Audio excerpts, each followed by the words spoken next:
இந்த நேரத்திற்கான தலைப்புச் செய்திகள்.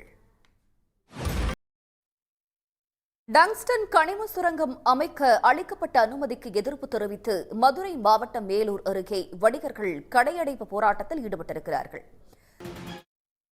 பொருளாதாரத்தில் பின்தங்கிய பிரிவினராக பட்டியலிடப்பட்ட மாணவர்கள் கோடிகளில் கட்டணம் வசூலிக்கப்படும் தனியார் கல்லூரிகளில் மருத்துவ முதுகலை இடங்களை பெற்றிருப்பது நாடு முழுவதும் சர்ச்சையை ஏற்படுத்தியுள்ளது. ஆண்டுக்கு கோவாவில் அடுத்த மாதம் தனக்கு திருமணம் நடைபெற உள்ளதாக நடிகை கீர்த்தி சுரேஷ் தெரிவித்திருக்கிறார். திருப்பதியில் செய்தியாளர்கள் மத்தியில் பேசிய காட்சிகளை பார்க்கலாம். மரபணு பிரச்சினையை கருவில் கண்டறிய தவறிய கேரள அரசு மருத்துவர்கள் 2 பேர் உட்பட 4 மருத்துவர்கள் மீது 2 பிரிவுகளின் கீழ் வழக்கு பதிவு செய்யப்பட்டிருப்பது பரபரப்பை ஏற்படுத்தியுள்ளது. நெல்லை, குமரி, தூத்துக்குடி மாவட்டங்களில் கடல் தொடர்ந்து சீற்றத்துடன் காணப்படும் நிலையில் மீனவர்கள் 3வது நாளாக கடலுக்கு செல்லவில்லை.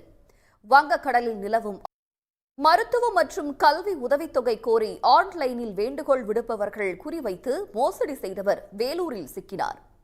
நடிகர் ராகவா லாரன்ஸ் உதவியாளர் போல நடித்தும் அவரது அறக்கட்டளை சார்பில் உதவி செய்வதாக ஆசை காட்டி பணம் பறித்தும் தெரியவந்துள்ளது. மோசடி நபர் சிக்கியது எப்படி?